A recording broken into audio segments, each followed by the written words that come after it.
In today's video, I'm going to teach you how to manually log a call on a contact in Hubspot.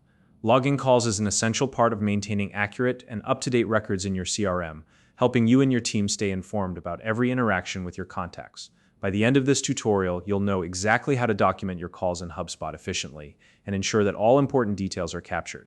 If you don't already have a HubSpot account, you can use the link in the description to sign up and get started.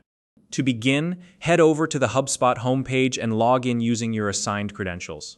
It's important to use the credentials provided to you, as this ensures you won't experience any access issues or discrepancies in the data. Once you're logged in, you'll find yourself on HubSpot's main dashboard.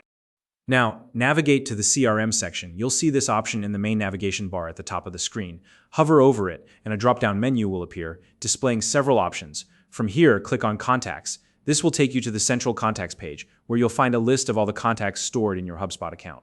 Next, locate the specific contact for whom you want to log a call. You can either scroll through the list or use the search bar at the top to quickly find the contact you're looking for. Once you've found them, click on their name to open their profile.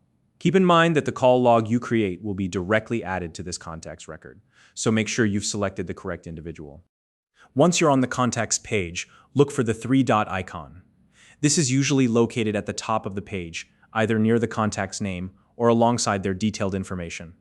If you don't see it right away, don't worry, take a moment to scan the page, as its placement can vary slightly depending on your view.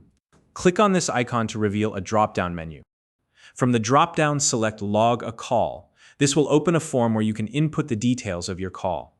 Now, let's go through the key fields you'll need to fill out. Start by entering the date of the call.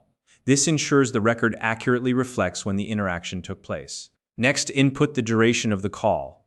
Whether it was a quick 5-minute check-in or a detailed hour-long discussion, including the duration helps provide context for the interaction. Then describe the nature of the call. Was it a sales follow-up, a customer support inquiry, or perhaps a networking conversation? Adding this detail ensures that anyone reviewing the contact's timeline later will immediately understand the purpose of the call. Additionally, there's a notes section where you can include any information gathered during the call. This is your opportunity to document key points, action items, or anything that might be useful for future reference. Remember, the more detailed and accurate your notes, the more valuable this log will be for you and your team moving forward. Once you've filled in all the details, take a moment to review everything you've entered. Confirm that the information is correct, as this will be saved directly to the contact's timeline. When you're satisfied, click Save. To finalize the log, this step is crucial because it ensures that the call information is accessible not just to you, but also to your team whenever they need it. And that's it. You've successfully logged a call in HubSpot. This information is now part of the contact's record, providing a clear history of your communication and helping you stay organized. If you have any questions or suggestions about future tutorials, feel free to share them in the comments below. If you found this video helpful, please like and subscribe.